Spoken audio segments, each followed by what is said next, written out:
Welcome back to my channel, guys. You know the drill. Like, subscribe, and share, and also comment below. Today I want us to talk about something very sensitive. We've been on the healing journey, and I've been speaking about healing and people really committing to the journey of healing. But there's one thing, there's something that I picked up, especially when I was going through social media. We tell people to speak out, and is there really a safe space in society to do that?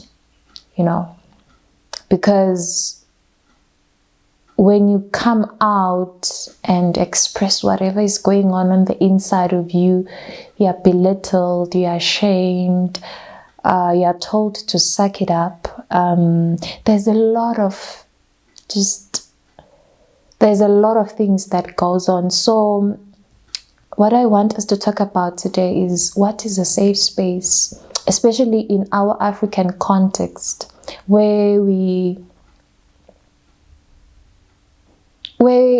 it's in some cultures to conceal things that are meant to be spoken about.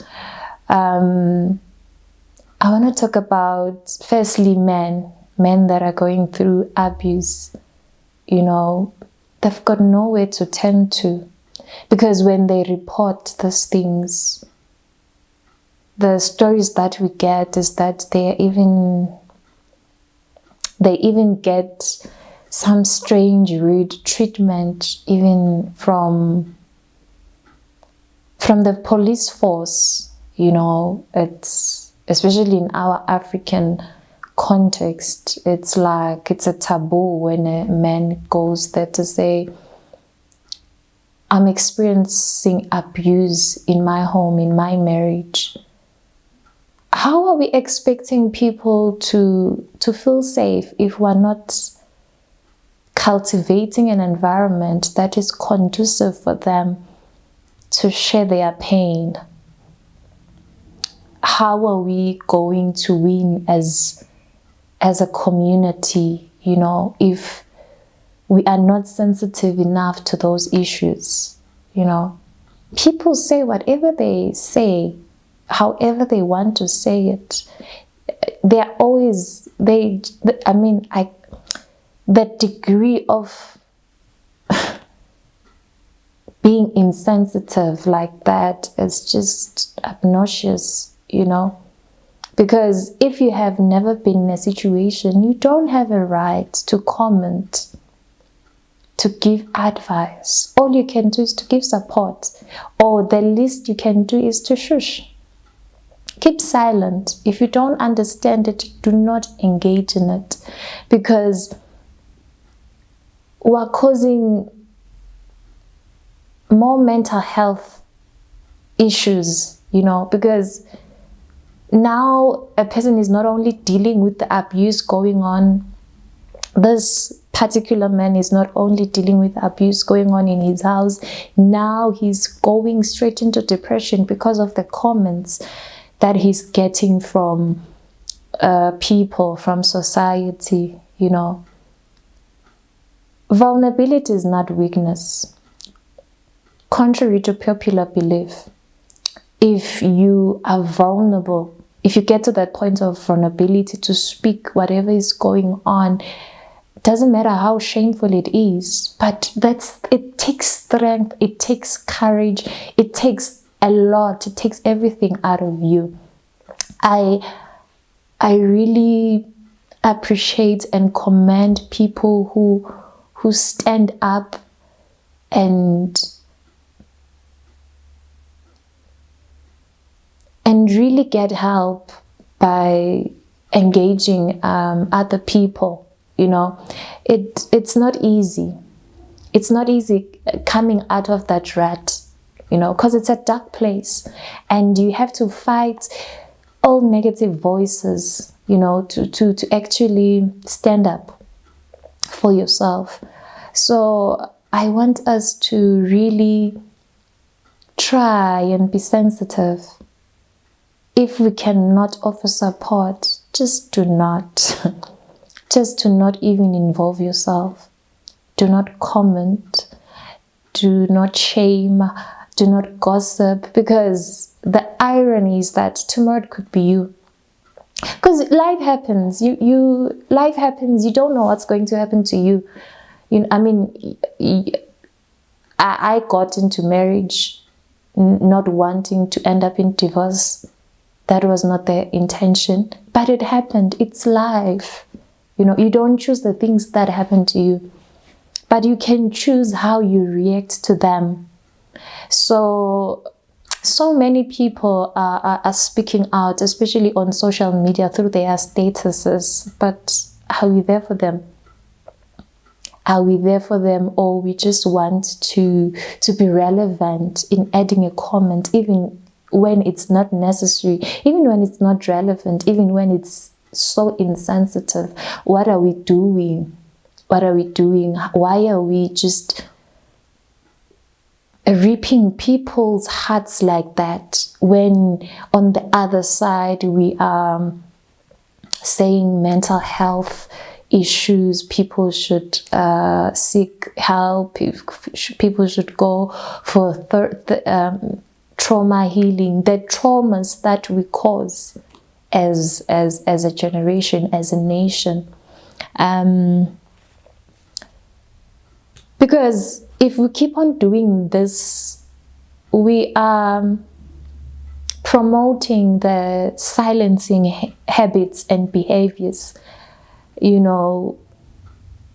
So many people are just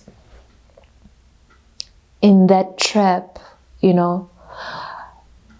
It's not even a conscious thing that they do, but it's subconscious, because they grew up watching it, that if you're a woman, you just, sometimes we are so bad that we invalidate people's emotions. When they tell us that this is what is happening to me, you come up and say, yours is nothing. I've been through this. It's not necessary. Honestly, it's just not necessary. And the silencing habits, behaviors are the ones that then spiral down into depression, because it's baggage, it's emotional baggage. Yeah, keeping it because that's what you heard growing up, that as Black people who are strong, who are resilient from our forefathers. So you need to suck it up. You need to be a man. You need to be strong. What is being strong when you're ruined inside? What is being strong? We even shame men who cry because they are feeling this, and we want them to bottle it inside. It's no brainer that we have men who have anger issues, who are killing murderers, rapists. It's because they can't release their emotional baggage, because they are not allowed to culturally. It's wrong for them. So where are we allowing them the safe space? Where are we allowing them? It's even easier for people who are believers, Christian, because in God's presence, it's like it's an open line. You can go to God anytime and ask for healing. But what about those people who don't even know that God exists? What are we doing as a nation, as a people, to accommodate them, especially since we're seeing these alarming numbers, of suicides, and mostly it's men who are dying, and they're dying in silence because of us people. Sithi indoda must. Really. Indoda must what? When that person is going through so much, and just because of gender, we expect that person to have layers of resilience. I don't know how. So this is just something that is grieving me, to say, what are we doing to create safe space for people to heal, to express themselves? Because it just to speak, because sometimes it's not even that deep. A person just needs an ear, somebody to talk to, but the things are piling up, and the day the best, it's a tragedy. What are we doing to create a safe space for our people?